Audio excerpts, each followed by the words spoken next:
ఒక సమాజం ఎందుకు విడిపోతుంది లేదా ఎందుకు కలిసికట్టుగా ఉంటుంది ఈ విషయంపై బౌద్ధ బోధనల సారాంశం ఇప్పుడు చూద్దాం.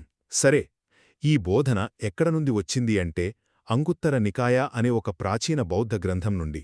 అసలు విషయమేంటంటే, ఇది మన కుటుంబమైనా ఆఫీసైనా సరే, ఏ సమూహాన్నైనా ఏది నిలబెడుతుందో లేదా నాశనం చేస్తుందో చెప్పడానికి చాలా మంచి ఉదాహరణలు వాడుతుంది.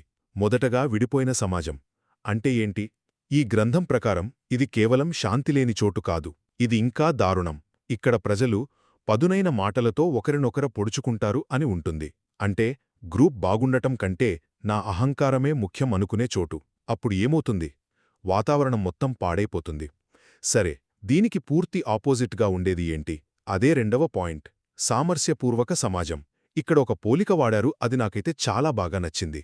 అలాంటి సమాజమంటా పాలు నీళ్లు ఎలా కలిసిపోతాయో అలా కలిసిపోతుంది. ఎంత బాగుందో కదా! ఇక్కడ మనుషులు ఒకరినొకరు ప్రేమపూర్వకమైన కళ్లతో చూసుకుంటారు. సింపుల్గా చెప్పాలంటే, ఎదుటివారిలో తప్పులు వెతకడం మానేసి మంచితనాన్ని చూడటం. అందరి గెలుపు ఒకరిపై ఒకరు ఆధారపడి ఉంటుంది. ఇక చివరిగా, అసలు లక్ష్యమేంటి? ఈ బోధన చాలా స్పష్టంగా చెప్తుంది. సామరస్యంగా ఉండే సమాజమే అన్నింటికంటే గొప్పది అని. ఇది కేవలం మనం హ్యాపీగా ఫీలవడం కోసం కాదు తెలుసా?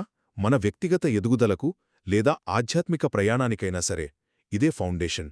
సో చివరిగా ఒక్క మాటలో చెప్పాలంటే, మనం ఎలా మాట్లాడుకుంటామో అదే మన సమాజాన్ని నిలబెడుతుంది లేదా కూల్చేస్తుంది. చాయిస్ మనదే.